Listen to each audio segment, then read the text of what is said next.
Magandang umaga po sa lahat. Umaga po kasi ang voiceover ko na.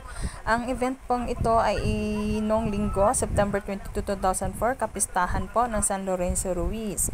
Ang ginagawa po namin diyan ay karakol po. Umiindak po kami diyan habang naglalakad po. Noong time na yan po, patungo po kami sa San Lorenzo Ruiz Parish Church na nanggaling po yan sa aming Barangay Ligasdos.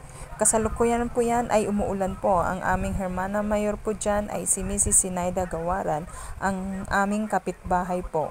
Mga 2 hours po kaming naglalakad dyan at kahit napapagod na kami dyan, hindi pa rin alintana para kay San Lorenzo Ruiz.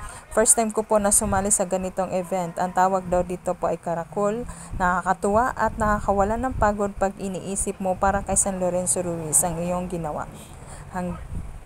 Diba? Tingnan mo, naka-smile pa ako dyan. Parang hindi napapagod at parang hindi sumasakit ang paa. Lahat po kami dyan ay may dalang payong. Ako lang po ang nag-iisang hindi nakapayong. Kasi may sombrero naman po ako. Hanggang dito na lang po. Bye! Magandang gabi!